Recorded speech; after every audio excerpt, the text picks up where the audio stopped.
সেখানে পুরুষ আসতেছে, মহিলা আসতেছে, অসংখ্য পুরুষ এই মহিলাদেরকে দেখতেছে, এই মহিলারা অসংখ্য পুরুষদেরকে দেখতেছে। আল্লাহ রসুল সাল্লাল্লাহু আলাইহি ওয়াসাল্লাম তোমার মাসুক, তুমি যে আল্লাহ রসুলের পাগল।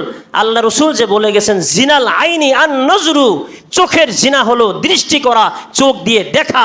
এই হাদিস কি তোমার তখন মনে থাকে না যে আল্লাহ রসুল বলছেন চোখ দিয়ে দেখা হলো চোখের গুনাহ? চোখ দিয়ে মেয়েকে দেখতেছো, মহিলাকে দেখতেছো, বেগানাকে দেখতেছো, প্রতিটা দেখায়, প্রতিটা নজরে নজরে তোমার আমল নামায় জিনাহের গুনাহ লেখা হইতেছে। মহিলা দেখতেছে, তার আমল নামায় জিনাহের গুনাহ লেখা হইতেছে। এই হাদিস তোমার তখন ও আশেক রসুলের দোলালা তখন কি তোমার স্মরণ থাকে না? তখন মুসলমানি অনুষ্ঠান করার সময় আসে, যখন বিবাহ শাদীর অনুষ্ঠান করার সময় আসে, তখন তোমার এশকে রসুল কোথায় থাকে?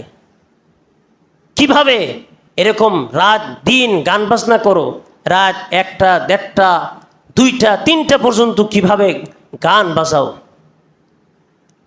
কোথায় আছে কোরআন হাদিসের, কোথায় আছে দেখাও যে বিবাহ শাদীতে মুহাম্মদুর রাসূলুল্লাহ সাল্লাল্লাহু আলাইহি ওয়াসাল্লামের আদর্শ শিক্ষা নাই বিবাহ শাদীতে? তিনি কি বিবাহ করেন নাই? একাধিক বিবাহ করেছেন, তোমার চেয়ে অনেক বেশি করেছেন। আল্লাহ তাআলা তার জন্য বৈধ করেছিলেন দ্বীনের স্বার্থে। রাসূলুল্লাহ সাল্লাল্লাহু আলাইহি ওয়াসাল্লাম কি তার মেয়েদেরকে বিবাহ দেন নাই? লক্ষাধিক সাহাবায়ে কেরামের কি বিবাহ হয় নাই? তাদের ছেলে মেয়েদের কি বিবাহ হয় নাই? দেখাও তো কোথায় আছে এরকম এরকম বিবাহ নীতি? কোথায় আছে যে বিবাহের কয়েকদিন আগের থেকে তোমাকে ডেক্সেট বাজাইতে হবে, মানুষের ঘুম হারাম করতে হবে, নিজে হারাম করতেছো, আবার অন্যজনকে কষ্ট দিয়ে হারাম হারাম হারাম নিজের আমল নামায় কত হাজার হাজার গুনাহ জমা করতেছো। এরকম বিবাহ নীতি তোমাকে কে শিখাইল? রাসূলুল্লাহ সাল্লাল্লাহু আলাইহি ওয়াসাল্লাম নিজে বিবাহ করছেন, মেয়েদেরকে বিবাহ দিয়েছেন। সাহাবায়ে লক্ষাধিক সাহাবায়ে কেরামের বিবাহ হয়েছে, তাদের ছেলে মেয়েদের বিবাহ হয়েছে। এরকম কোনো একটা বিবাহ দেখাও তো যেখানে গান বাজনা হয়েছিল তোমাদের মতো, এরকম গান বাজনা, এরকম টানাটানি পাড়াপাড়ির গান বাজনা। যেই কিছু শের আশার আছে, কিন্তু কবিতা আছে, যেই কবিতাগুলো আল্লাহ পাকের কথা স্মরণ করায় দেয়, যেই কবিতাগুলো ভিতরে ইশকে রসুল দান করে, এরকম কবিতা পড়া জায়েজ আছে। কিন্তু তোমরা কি এরকম কবিতা, এরকম শের আশার পড়াও? না না না, এখানে তো এই যে নায়ক নায়িকাদের কি বলে এগুলোর আমি জানিও না, চিনিও না এদের কথা। আল্লাহ তাআলা বুঝার তৌফিক দেন, বলেন আমিন।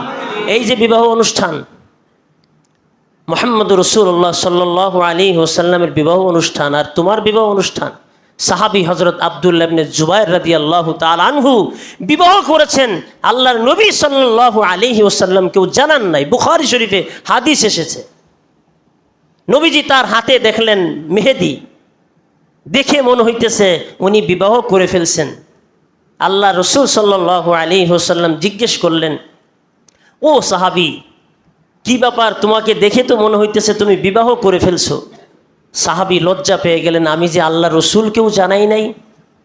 আল্লাহর নবী বললেন, তুমি আল্লাহর নবী একটা সুন্নত পালন করেছো, আল্লাহর নবীকে জানানোর কোনো প্রয়োজন নাই। সুবহানাল্লাহ। আল্লাহর নবীকে জানাও নাই তো কি হয়েছে? আল্লাহর নবীর সুন্নত তো তুমি পালন করেছো। সুবহানাল্লাহ। আমাকে জানানোর প্রয়োজন নাই, আমি খুশি হয়েছি তুমি বিবাহ করে ফেলছো, আমাকে না জানায় করছো, আমি এতেও খুশি হয়েছি। সুবহানাল্লাহ।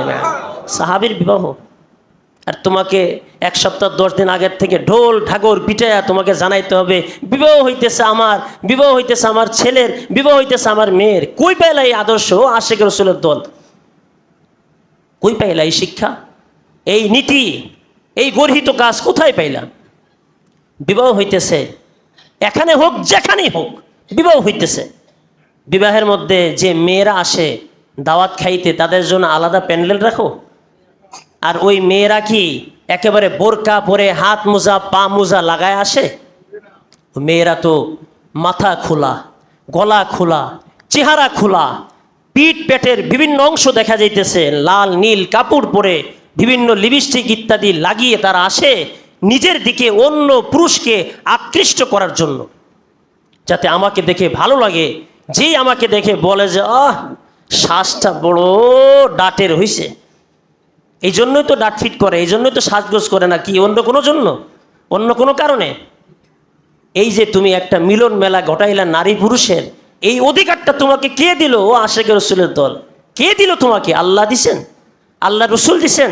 কোরআন হাদিসের কোথাও আছে এরকম বিবাহের কথা? সেখানে পুরুষ আসতেছে, মহিলা আসতেছে, অসংখ্য পুরুষ এই মহিলাদেরকে দেখতেছে, এই মহিলারা অসংখ্য পুরুষদেরকে দেখতেছে। আল্লাহ রসুল সাল্লাল্লাহু আলাইহি ওয়াসাল্লাম তোমার মাসুক, তুমি যে আল্লাহ রসুলের পাগল। আল্লাহ রসুল যে বলে গেছেন জিনাল আইনি আন নজরু, চোখের জিনা হলো দৃষ্টি করা, চোখ দিয়ে দেখা। এই হাদিস কি তোমার তখন মনে থাকে না যে আল্লাহ রসুল বলছেন চোখ দিয়ে দেখা হলো চোখের গুনাহ? চোখ দিয়ে মেয়েকে দেখতেছো, মহিলাকে দেখতেছো, বেগানাকে দেখতেছো, প্রতিটা দেখায়, প্রতিটা নজরে নজরে তোমার আমল নামায় জিনাহের গুনাহ লেখা হইতেছে। মহিলা দেখতেছে, তার আমল নামায় জিনাহের গুনাহ লেখা হইতেছে। এই হাদিস তোমার তখন ও আশেক রসুলের দোলালা, তখন কি তোমার স্মরণ থাকে না? শুধু তুমি দেওয়ালে লেখবা আর মিছিল করবা আর মিলাদ পড়বা, তুমি আশেক রসুল হয়ে যাবে, এত সোজা? রাসূলুল্লাহ সাল্লাল্লাহু আলাইহি ওয়াসাল্লাম কি বলে গেলেন? মান আহাব্বা সুন্নতি ফাকাদ আহাব্বানি। আল্লাহর নবী বলেন, যে ব্যক্তি আমার সুন্নতকে ভালোবাসে, আমার শিক্ষাকে ভালোবাসে, আমার আদর্শকে ভালোবাসে, আমার তরিকাকে ভালোবাসে, আমি যা কিছু করেছি সে সব কিছু করাকে ভালোবাসে, আমি যা করি নাই সেগুলো সে করে না, ফাকাদ আহাব্বানি, সেই আমাকে ভালোবাসে। সুবহানাল্লাহ পড়েন। এটা কি মৌলবী মুফতি হাবিবুল্লাহর কথা না, আমাদের মাসুক, আমরা যার পাগল সেই বিশ্বনবী মুহাম্মদুর রাসূলুল্লাহ সাল্লাল্লাহু আলাইহি ওয়াসাল্লামের পবিত্র বাণী। তিনি বলে গেলেন মান আহাব্বা সুন্নতি, যে আমার সুন্নতকে, আমার শিক্ষাকে, আমার আদর্শকে, আমার তরিকাকে, আমি যা করেছি সে সব কিছুকে ভালোবাসে, ফাকাদ আহাব্বানি, সেই আমাকে ভালোবাসে। তুমি রসুলের তরিকা নিজের জীবনের মধ্যে আনবা না, তুমি রসুলের আদর্শ নিজের জীবনের মধ্যে আনবা না, তুমি রসুলের শিক্ষা নিজের জীবনের মধ্যে আনবা না, তুমি আশেক রসুল হওয়ার দাবিদার হইবা। এই দাবি থেকে তুমি সত্যবাদী না মিথ্যাবাদী? বলো, তুমি জঘন্যতম মিথ্যাবাদী। কারণ মান তারাকা সুন্নাতা ওয়াদ্দাআ কাউনাহু মিন উশাকিন নবী সাল্লাল্লাহু আলাইহি ওয়াসাল্লাম ফাহুয়া কাযিবুন ফি দাওয়াহু।